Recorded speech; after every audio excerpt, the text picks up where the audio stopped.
Like the stages of women. Actually, Shakespeare in his literature has told 7 stages of women. Infant, child, adolescence, then young lady, young lady, young lady, and young lady. So, but in medical field, so there are 3 stages.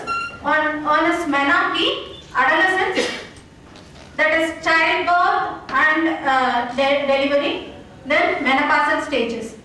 So in menarche, they face lot of problems in the delay in the first menstruation, that is the primary amenorrhea. Then in that period, they face premenstrual tension, then bleeding disorders, profuse bleeding or irregularity in bleeding problems. So they, we have wonderful medicines in treating all these conditions. Then childbirth and delivery. So the brain thing is the motherhood. So if it is getting delayed, so that is a social stigma and it is considered as a very problematic issue. And then straight away go to the cases. So this is the case of endometrial hyperplasia. So endometrium is the inner lining of the uterus. So it should be presented between 4 mm to 6 mm, that is normal, and during menstruation it will be increased. But in some cases, it won't be reduced. So it is very much thickened and it will produce some problems. It may turn into some carcinoma. So it has to be treated very cautiously and it has to be it has to be treated constitutionally also. So this is the case of Mrs. Pannamma, and she is 42 years old, and she came with a complaint of irregular menses and profuse and protracted menses, which was lasting more than 5 days or 7 days. So the total case history was taken. So the auto case taking is very much essential, and well taken case is half cured. Next slide.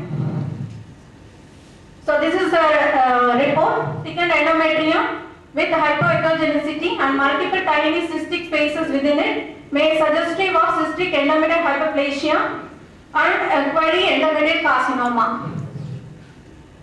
So I will give the nutshell gist of the case. So Mrs. Pannamma, she came to me for the irregular periods and breast pain, and she used to get chronic headache. Next slide. Then started easily from any sudden sound, smell when perverted, odor imaginary and real. She used to smell petrol, then has a desire to smell wigs at night compulsorily. These are the changes in their brain cells. So no one will do like that. They need it. These are all syphilitic cravings, syphilitic predisposition. So we have to give much importance to these symptoms.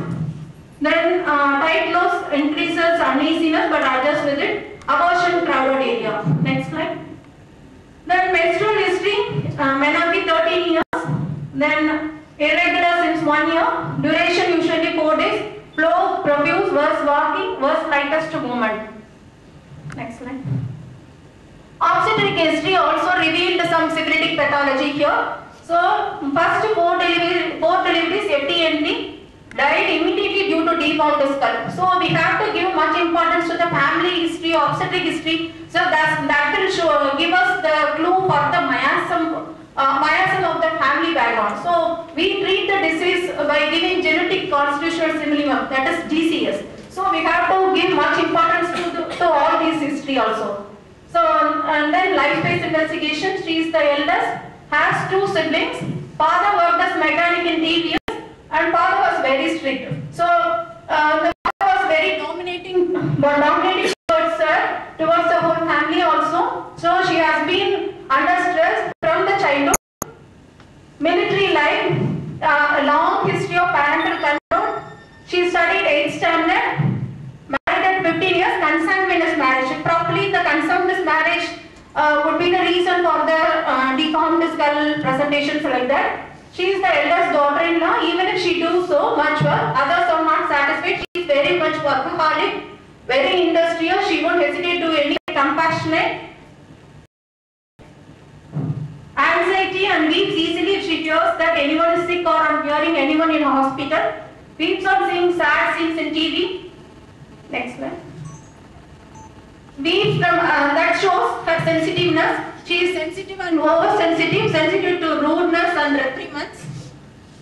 Don't like anyone teasing her, starts weeping. If criticism is true, she corrects. Otherwise, won't. Very fastidious.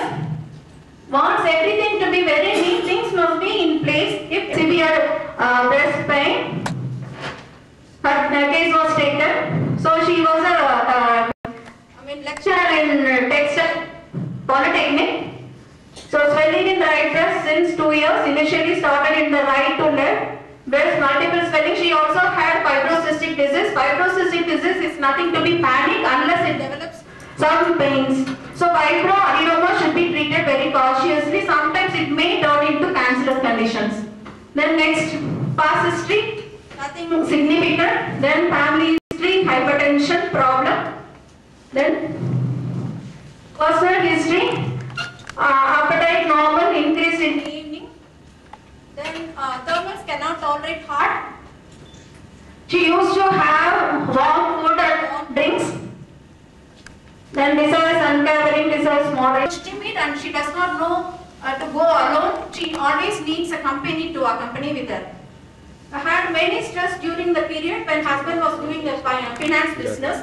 Then sensitivity, sun exposure increases headache, sensitive to noise.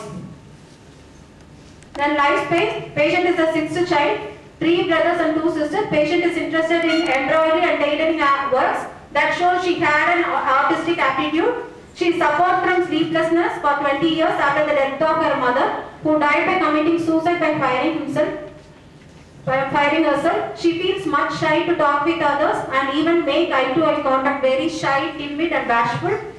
Does not talk easily, keeps calm and quiet. Patient is basically introverted, affectionate and sympathetic for others. She worries much for simple matters and keeps on brooding about that. Does not share her worries with anybody, cries when alone. She likes to do handworks or basket and bag making. So she also cries when feels alone. So this also shows she must be a combination of nature group. Then life space. Then mentals. In childhood she was active, used to do all works by herself, was regular to school, got married at the age of 26. Husband is good natured and kind to her. He is very affectionate and takes care of her well. She likes to hear melody songs. She likes to care and serve others, make sweets for them and makes others happy. Mostly prefers to be alone, has aversion to animals and to keep animals. Patient maintains basic neatness in everything, does all her household works even during illness. That shows she was very diligent and hardworking. Then anger, patient does not get angry easily, remains silent always. She usually does not like to disturb others, does not want to be a burden to others and never like that. Now, this was a report. She had endometrial thickness of 17.9 mm and small cystic spaces seen in the endometrial cavity. Excellent. Rubric selected by timidity, bashful, anxiety for others, sensitive to music and autistic aptitude. Later of 200. Riding cause aggravation is syphilitic. The rubrics we select should cover also the syphilitic miasmatic rubrics. The repertoire analysis, Ignatia came and Ignatia 200 was given. Next slide. Now she was presented with single live intrauterine pregnancy of 35 to 36 weeks gestational age in cephalic presentation. Next slide. Primary admitted, she previous slide. Okay. Next slide. So primary admitted with labor pains, labor accelerated with the symptoms drift, mode of delivery, labor natural with episiotomy. Next slide. Now, so this is the picture.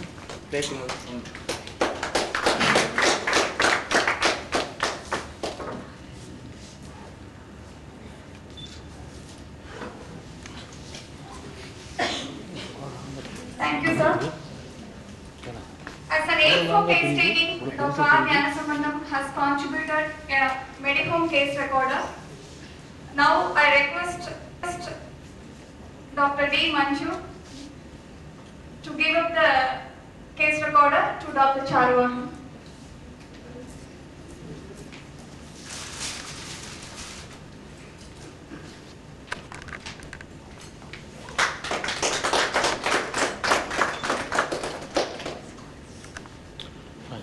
The case record will be given to all after the vote of thanks. I request Dr. Charumohan to thank the gathering.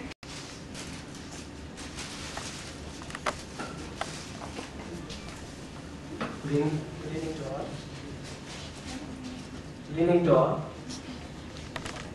Our chief guest, Selvi K. Balabharati, the member of Legislative Assembly, who has came a long way in her busy schedule and spare her time with us.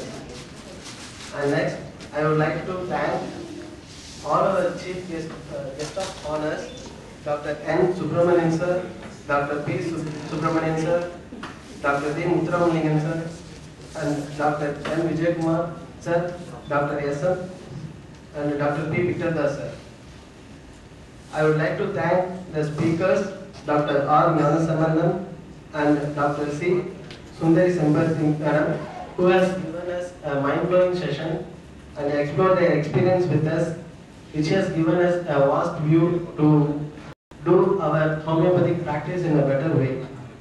And I would like to thank all the gatherings, students and doctors who has came such a long way to get participated in this occasion.